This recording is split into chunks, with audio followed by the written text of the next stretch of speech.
大家好，我是议员，今天我们来聊一聊，如果你希望自己在40岁的时候能够拥有选择躺平的底气，那么从25岁开始，你需要做对哪些事情？想象一下，40岁的你，回头感谢今天25岁的自己，会是因为什么呢？是因为他今天喝了一杯拿铁，还是因为他今天做了一个改变未来的决定？我是议员，我自己也在这条路上摸索，今天就把我看到的、学到的真实故事和思考分享给你。你是不是也常常觉得退休是60岁之后遥不可及的事情？一想起未来几十年的工作，就感到压力山大。又或者你看着周围一些已经实现财务自由的前辈，心里既羡慕又怀疑，他们到底是怎么做到的？难道都是中了彩票吗？其实啊，绝大多数人靠的都不是运气，而是一套清晰的思路和长期的坚持。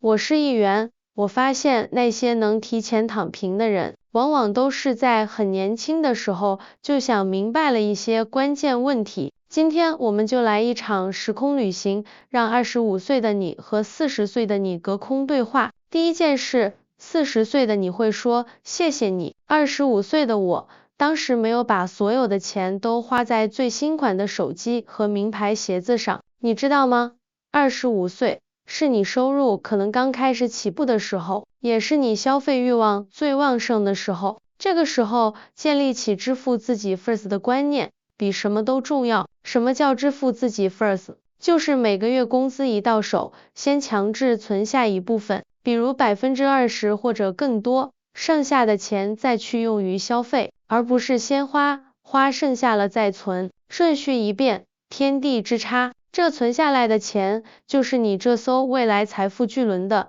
第一块压舱石。我是议员，我见过太多朋友，收入涨了，消费也跟着水涨船高，结果工作多年，账户里还是没什么积累。所以这第一个好习惯，请你务必在25岁就开始养成。第二件事，40岁的你会紧紧握住25岁的你的手说，谢谢你，当时没有害怕投资，哪怕开始的钱很少。很多人觉得我一个月就存个1000块、2000块，有什么用呢？离几百万的目标太遥远了。但议员想告诉你，千万不要小看复利的力量。爱因斯坦都说它是世界第8大奇迹。我给你算一笔简单的账，如果你从25岁开始，每个月坚持投资2000块，假设一个比较合理的年化收益率，比如8%到10%，到了40岁，15年之后，你投入的本金是36万，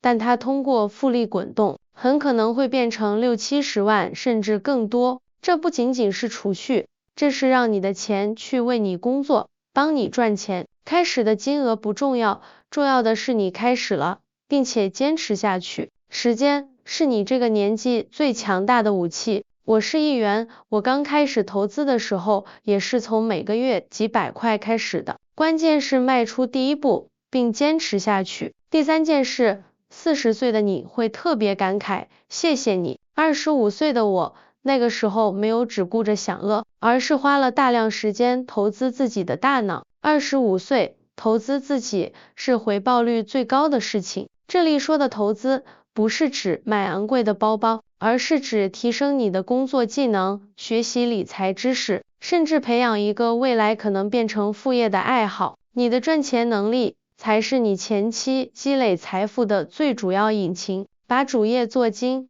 争取升职加薪，同时开拓视野，看看有没有发展副业的可能性。比如我认识一个朋友，25岁的时候就开始利用业余时间学习编程，后来副业收入甚至超过了主业，大大加速了他的躺平计划。我是议员，我觉得年轻的时候多学点东西，永远不吃亏，这能让你在未来有更多的选择权，而不是被迫谋生。第四件事可能会有点反直觉，40岁的你会笑着说谢谢你，25岁的我，当时没有盲目跟风，去买一辆超出承受能力的豪车，而是清晰地分清了需要和想要。想要提前躺平，本质上不是要你过苦行僧一样的生活，而是要学会聪明的花钱。比如一杯35的奶茶是想要，而一本50块的好书可能是需要，一个最新款的奢侈品包包是想要，而一次能提升技能的课程是需要。这并不是说完全不能有想要的消费，而是要有所控制，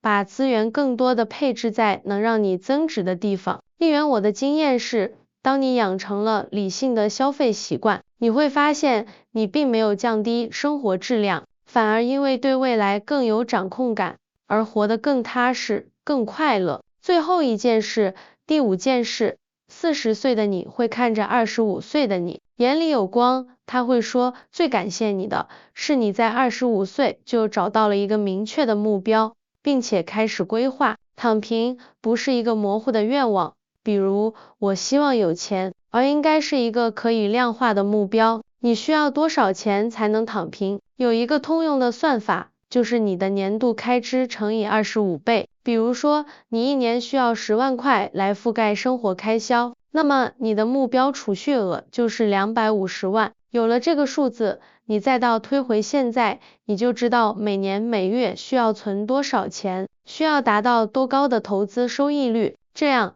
你的每一步努力就都有了方向。我是议员，我认为没有目标的努力，就像在黑暗中航海，很容易迷失方向，而一个清晰的财务目标就是你的灯塔。好啦，我们总结一下这场跨越15年的对话。25岁的你，如果能在当下做对这5件事：第一，养成支付自己 first 的储蓄习惯；第二，尽早开始学习投资，拥抱复利；第三，持续投资自己，提升赚钱能力；第四，理性消费，分清需要和想要；第五，设定一个清晰的财务目标。那么40岁的你，大概率会拥有一个完全不同的人生面貌。你会拥有选择的自由，你可以选择继续工作，也可以选择换一种活法，去追求你真正的热情所在。当然啦，我知道道理听起来可能简单，但真正做到需要极大的自律和耐心。不过议员，我相信，